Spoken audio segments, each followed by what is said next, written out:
Olá, espero que tudo esteja correndo bem com você, tá bom? Nesta videoaula nós vamos conversar um pouco sobre o positivismo jurídico de Hans Kelsen. Contudo, antes de adentrar nas considerações específicas sobre o pensamento de Hans Kelsen, nós precisamos fazer um link entre o positivismo de Kelsen e o positivismo filosófico, que nesse caso é uma herança do pensamento de Auguste Comte, o filósofo francês Auguste Comte, que é também chamado muito comumente de pai das ciências sociais, né, por ter dado o pontapé para as ciências sociais, embora não tenha sistematizado, deixando essa tarefa para Émile Durkheim. Bom, por que há uma relação entre positivismo filosófico kantiano e o positivismo jurídico kelseniano? De onde vem essa relação? É preciso que nós entendamos que o pensamento de Auguste Comte leva a ciência a algo que nós chamamos de divinização ou endeusamento da ciência.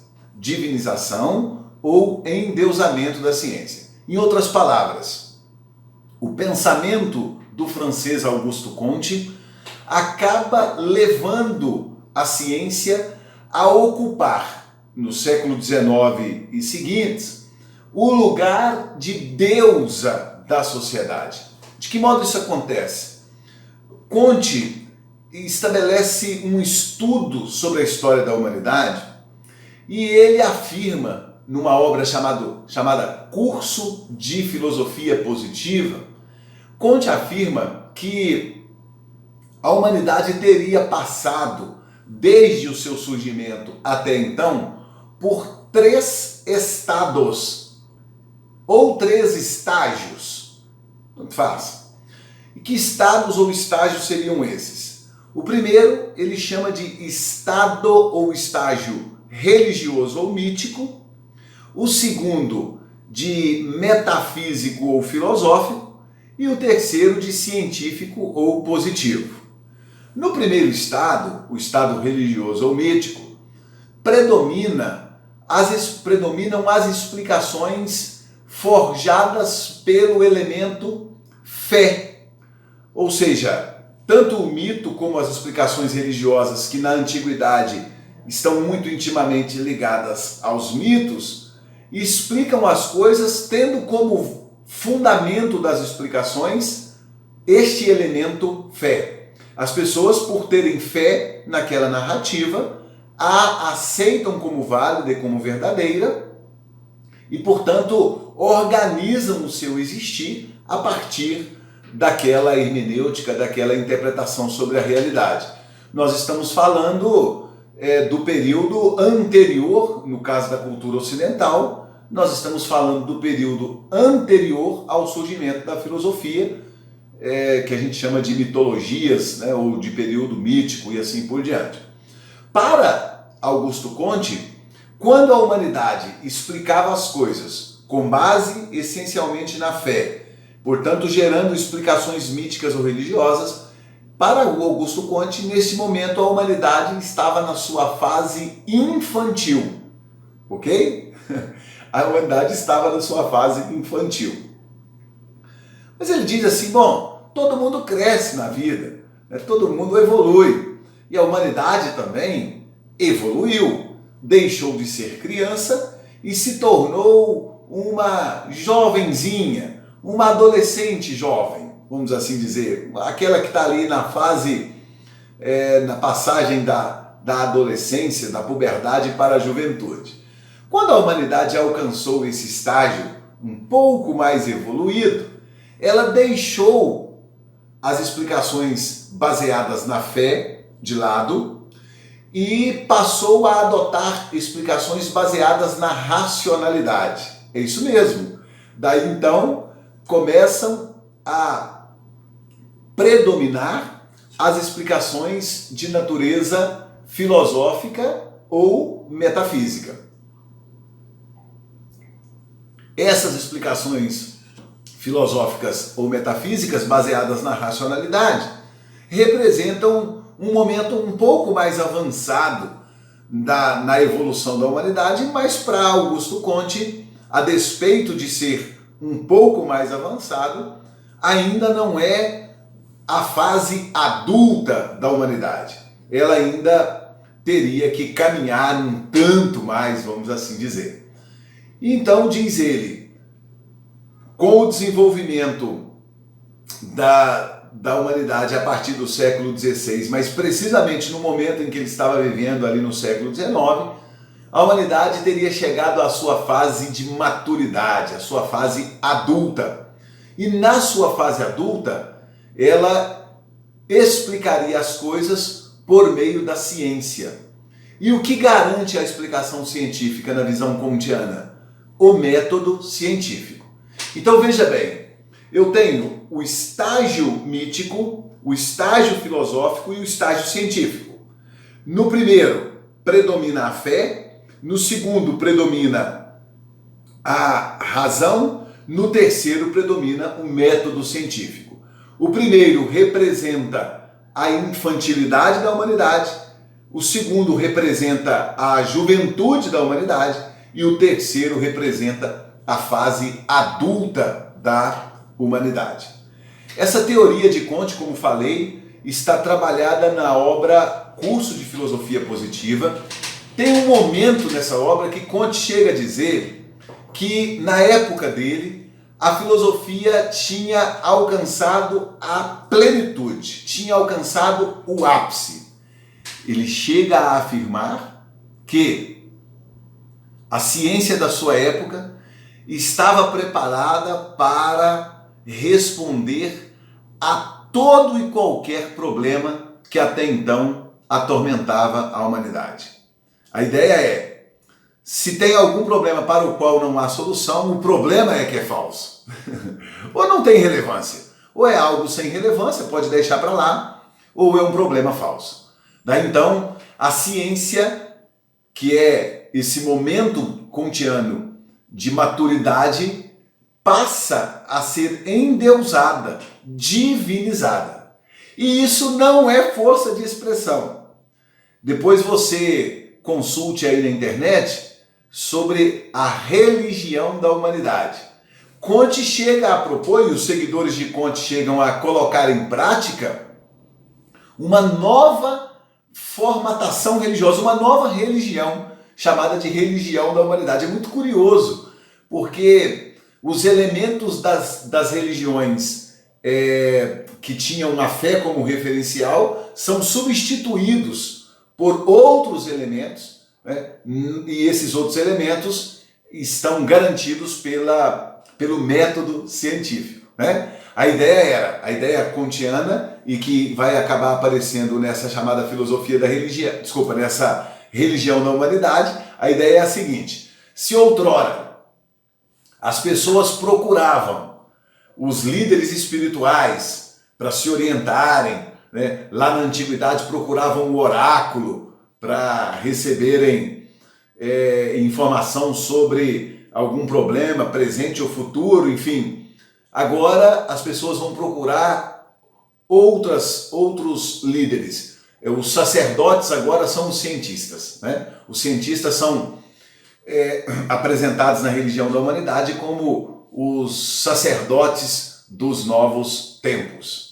Então, essa atmosfera desenvolvida por Comte é fundamental para a gente entender o pensamento de Hans Kelsen. E eu vou te explicar por quê.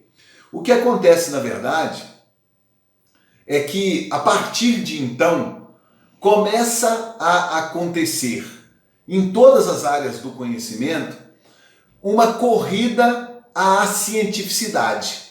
Porque a humanidade, de certo modo, se convence de que só tem legitimidade para falar no mundo contemporâneo aquele que fala do lugar da ciência.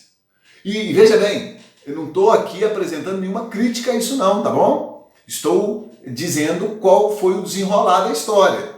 E de fato isso é importante, isso foi fundamental para o desenvolvimento de várias questões da sociedade. O que nós poderíamos criticar, e que de fato fora criticada décadas posterior no pensamento de Augusto Comte, é a divinização da ciência, né? É a exacerbação na confiança, na confiança do método científico e até mesmo a criação de mitos em torno da infalibilidade do método científico. Isso, de fato, foi criticado e caiu por terra.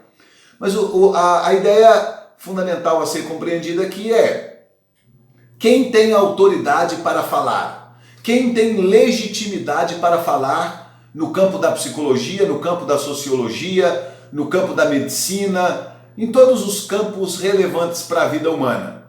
Aquele que fala a partir da experiência científica, aquele que fala como cientista.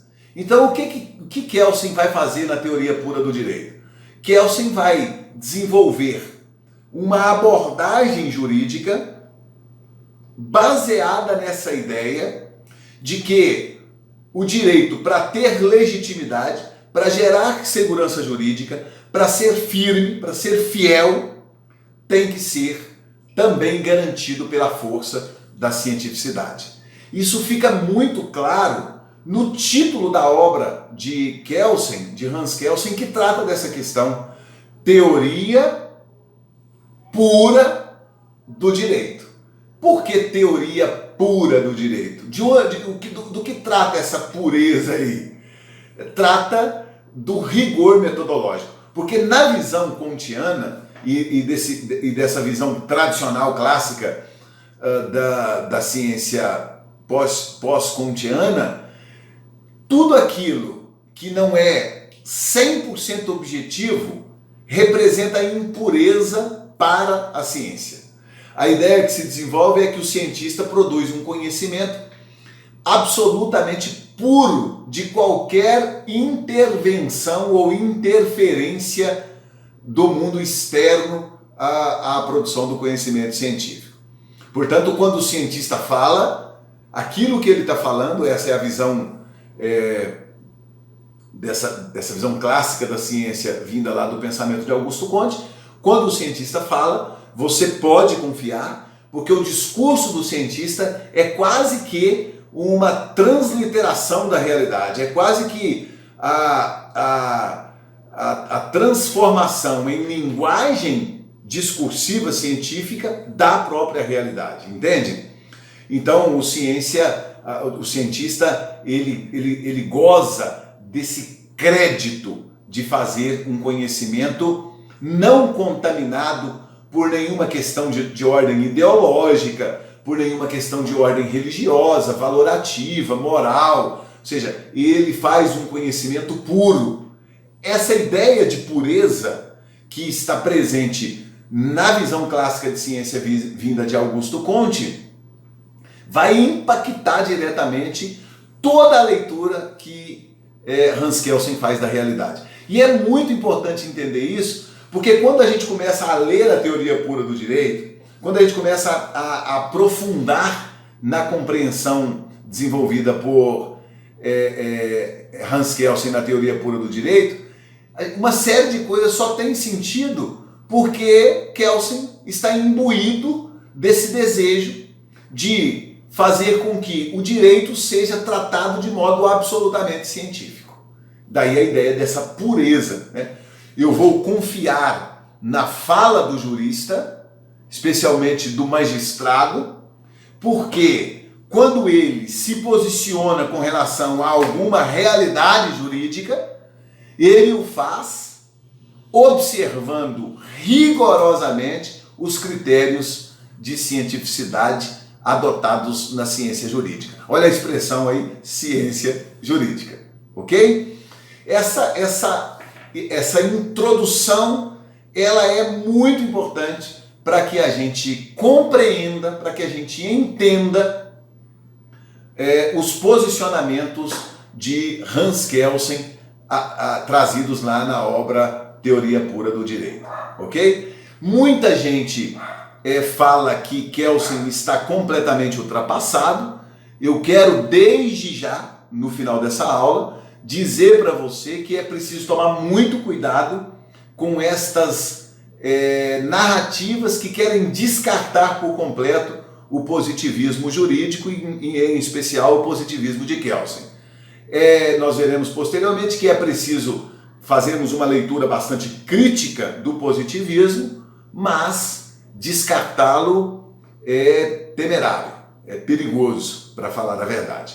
Bom, nesse encontro é disso que nós precisávamos tratar, dessa construção da atmosfera do pensamento kelseniano, ok? Foi bom falar com você, espero que as coisas continuem caminhando bem aí na sua casa, na sua vida, e que você alcance tudo aquilo que está buscando na sua história. Tá legal? Um grande abraço, a gente continua junto, fique bem!